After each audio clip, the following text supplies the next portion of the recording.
So if you guys remember last time, we were reading and we read about green energy and that town meeting where they decided if they should build a solar plant or a natural gas plant.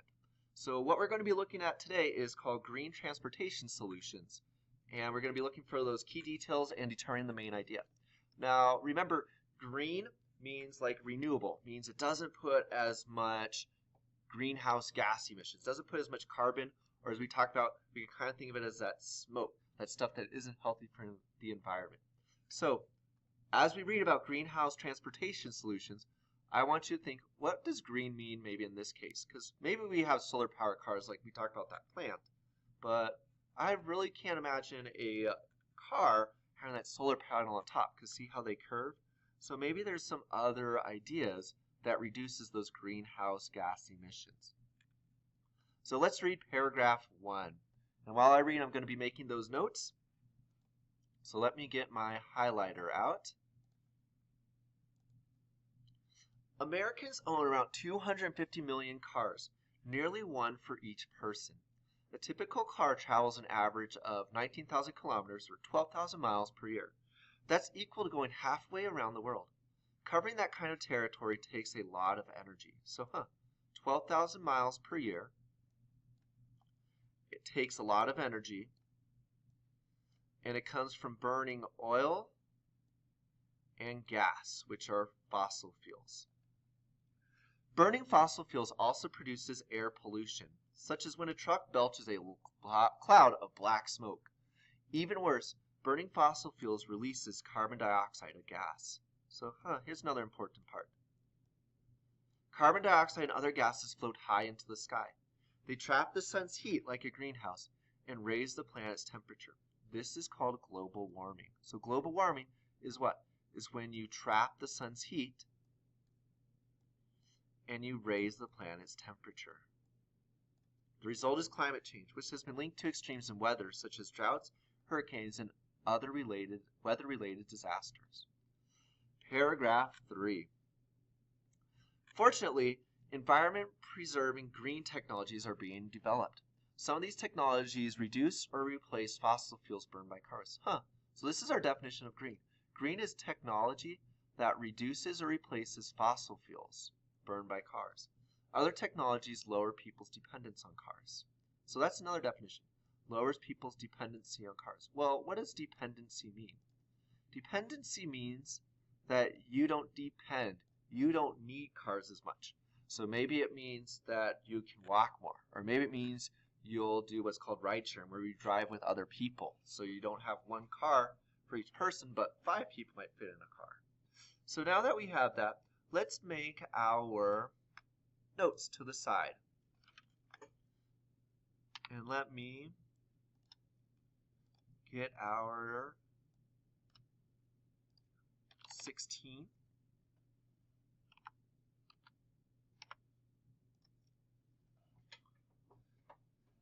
People use cars a lot, period. Cars, though, burn oil and gas, which are fossil fuels, period. They release carbon dioxide, which is harmful to the environment, period. People are building green technologies to help with the carbon dioxide problem, period. So there we have a nice summary of those first 3 paragraphs. So now, let's head on into our next part. Before I begin, just a reminder for these. The very first sentence shows us there's a large number of cars of the Americans. Since the title contains the word transportation, I think that was going to be an important fact. So that's why I underlined that 12,000 miles. In paragraph 2, we had our problem. So remember, our problem is fossil fuels. It's air pollution and global warming. This is a big problem, and they explain in detail. So that's why we highlight it. That's why it's important. And then in that third paragraph, we learn what green means. So that's why we highlighted this chunk in here. Green transportation is friendly to the environment. Now, let's head on to our next part. So paragraph 4. And let me get my highlighter ready. In a June 2013 speech, President Barack Obama said, I'm announcing a new national climate action plan to keep the United States of America a global leader in the fight against climate change. He called for a new minimum gas mileage standard of 23.2 kilometers per liter, or 54.5 miles per hour, by 2025.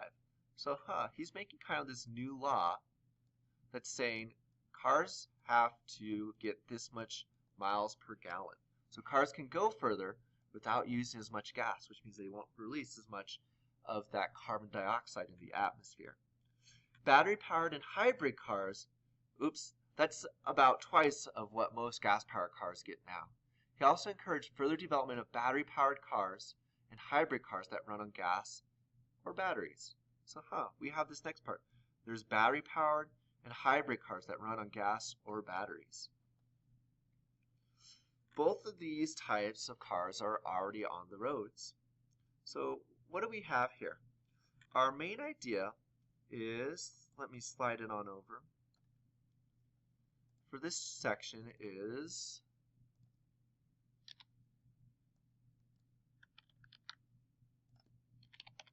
that battery-powered and hybrid cars are types of green transportation. Battery-powered and hybrid cars are types of green transportation, period.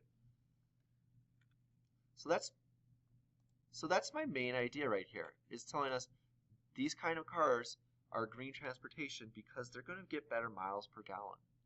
Now, looking at this little chart, what do we notice here? So let's dive on in. So a battery-powered car costs $40,000, which I think is a lot. But the pluses are it doesn't burn fossil fuel, and its cost to fuel is around 1/3 the cost of gasoline.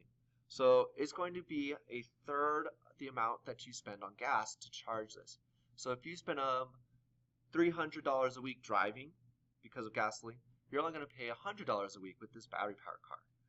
The minuses, the downside, are that many power plants that make electricity to charge the car's battery burn fossil fuels. So the electricity that you're getting to charge your car, it's actually coming from a power plant that uses fossil fuels. So we're still getting that carbon dioxide in the atmosphere.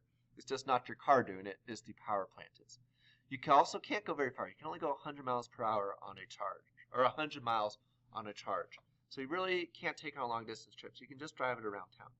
And there's not very many charging stations that are available. They're getting better, but if you need to charge your car and you're down in Carson City, it's not like you can pull up to a gas station and say, hey, fill me up. You have to go out and actively find one.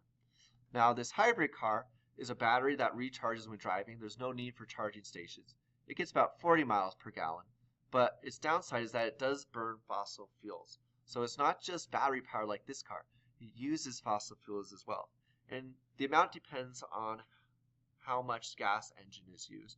And then these are also expensive to repair. The repairs can actually end up costing more than the car for the lifetime of the car. If you keep it till it's dead, you're actually going to probably spend more fixing the car than you paid for buying it. So now, let's head on to our next paragraph. So paragraph 5, 6, and then we will get to 7 and 8.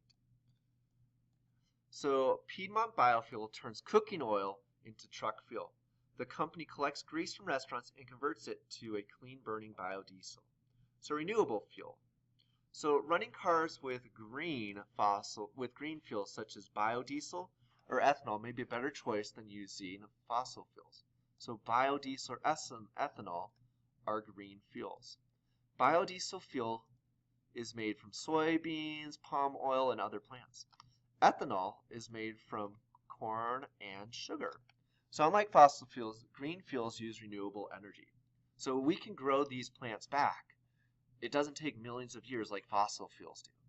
They also emit fewer greenhouse gases. So there's fewer greenhouse gases, there's fewer of that carbon dioxide and other stuff that heats up the planet. According to the Renewable Fuels Association, using ethanol in place of gasoline helps to reduce carbon dioxide emissions by up to 30 to 50%. The Oregon Department of Environmental Quality found that ethanol reduces greenhouse gases by 80%. Biodiesel has some other advantages. It doesn't catch fire as easy as gasoline. So that's important. So it's safer to be around. So it's a safer fuel. Another benefit is that exhaust smells like popcorn. So exhaust is that smoke or that black stuff that comes out of the tailpipe. So when you drive a car, you have that thing that sometimes when you're passing a truck, you see a big black cloud come out of the back. That's the exhaust. What's nice about biodiesel fuels is it smells like popcorn or other good stuff. And why is that? Well, it's because it's made from plants, like it tells us up here. So what do we notice about this? Well, biodiesel fuel is produced from a variety of plants, and ethanol is made from corn sugar. So what's going to be our main idea for this chunk? So I forgot to include on the side. So it's going to be in the middle for this one. Renewable fuels like biodiesel and ethanol are greener than fossil fuels and emit fewer greenhouse gases, period. So that's my main idea of what this paragraph was. It's a little different than the summary, because I'm not including as much. My main idea is just in one sentence, what was going on. So now, let's head on to our next chunk, public transportation. So let me get my drawing tool back. The New York City subway system has more than, I forgot this one. Cars have diesel engines that can run on biodiesel fuel. Most cars, however, need to be converted or changed to handle renewable fuel. So we can't just say, I want to change my car and put it in these special fuels. We have to go to a mechanic or something. That's doable for a few $1,000s. But solutions for one problem often lead to new problems. As crops are turned into fuel for cars, food prices could go up. So this is their counter argument. They're saying, hey, this is a good thing to have, but keep in mind, if we turn these crops into fuel, then we don't have as much to eat. So we're going to have to pay more for that food because there's not as much of it to go around. Now, paragraph 7, public transportation. The New York City subway has more than 5 million riders on weekdays. According to the report, New York City's green dividend, residents save $19 billion a year because they own fewer cars and drive less than the average American. So, this public transportation system is kind of like a train that people take underground in New York. Dozens of big cities in the United States have subways or some other type of rapid transit. Running subways, trains, and buses take energy. Often that energy comes from burning fossil fuels, but the cost to the environment is considerably less. As public transportation options improves, cars become less of a necessary evil. A subway line can improve the quality of life for a town as well. So here they're saying what? They're saying if more people ride the subway, then there's less cars. So that's going to be my main idea.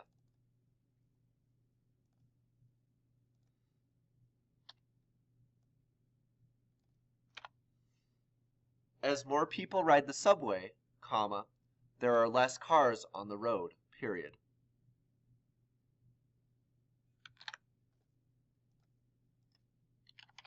So that's my main idea there. Take the subway, then you don't have to use your car. Here's a solar car. So look at this little guy. Some engineers are looking to the sun to solve the problem of burning fuel to run cars. Cars powered directly by solar panels don't use any fossil fuels. Although these cars are in the experimental phase, some are quite impressive. The Tokai Challenger shown here won a number of solar car races. It went 3,380 kilometers, which is 2,100 miles, in under 30 hours for an average speed of 63 miles per hour. A few questions come to mind. How much does it cost? What happens if it gets cloudy? And where do you put the groceries or passengers for that matter? So notice how it's very flat. There's actually no place, if this was a real car, for a person to sit. So now let's head off to our next one. Paragraph 9.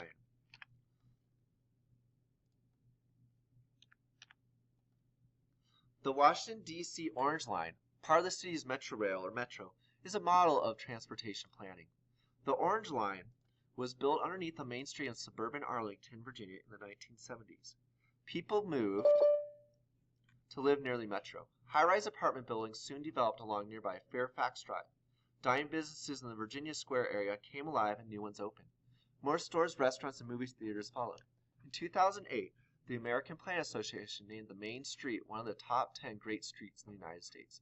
So, this Orange Line did what? This Orange Line helped the businesses downtown. The Orange Line helped dying businesses come to life and new ones to open. I think we were bold at the time, and it has paid off. I can't imagine what this area would be like, said Jay Ricks, a former board member in Arlington County. So here's our summary for this one.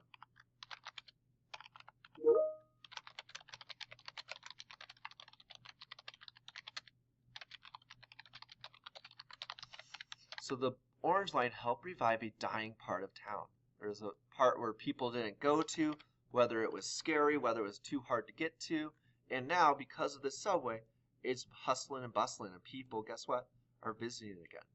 So now let's head to number 11, and then we'll be on our last page. So here, oh, I meant to show you the picture. Here's a picture of the orange line right here. So it's kind of like a subway. It's above ground. Now let's get to number 11. Tens of thousands of people today ride the orange line to their jobs in Washington, D.C. The daily commute is easier than driving. I can relax or read instead of losing my temper while staying in traffic. Says Joel Max, a Metro rider for over 30 years. So here's some benefits. I can relax and read instead of losing my temper. The Beltway is a living nightmare during rush hour. In the past 10 years, Max's company has paid for part of his Metro Pass. They too want to combat congestion. So congestion means there's a whole bunch of cars stuck in one area. And they want to encourage the use of public transportation. With the rising price of gas and parking, commuting is now actually cheaper. So what's he saying here? He's saying that the Metro actually is very positive because he doesn't have to sit in traffic. Now, it's not like traffic we have here. The average commute for Washington, D.C. is 91 minutes, which means it takes you 91 minutes to get to work because there's so much traffic. Now let's head to our last page. Boulder, Colorado, which is biped power. So this word biped is probably important because it's in our title. And I know bi means two, and ped, I might think of a pedal like you push on a bike since they have a picture of that. So let's see if it somehow relates to that. Green cars and alternative fuels help reduce car emissions. Public transportation helps reduce car pollution and car traffic problems. There's another green transportation solution that's simple, effective, and right in front of your eyes. Your own 2 feet.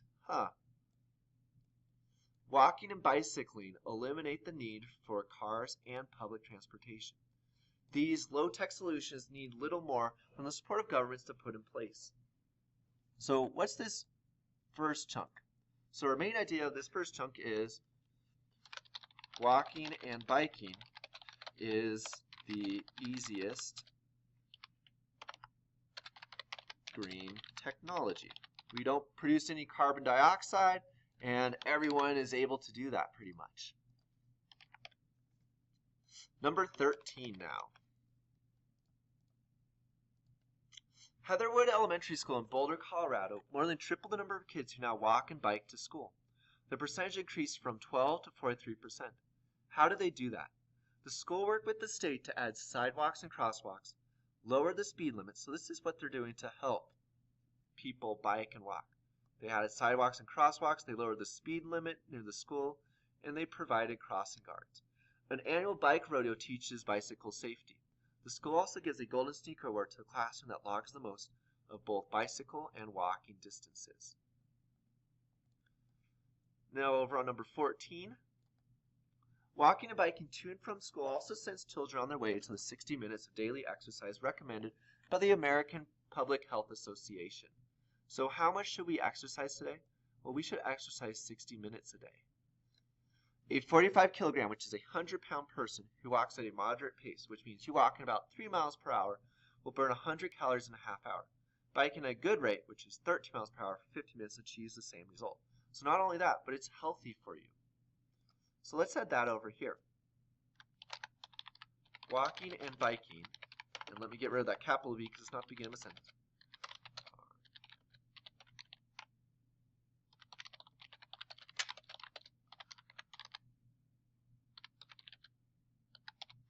So walking and biking are excellent ways to exercise as well. So not only are we helping the environment, but we're also getting that exercise in that we should.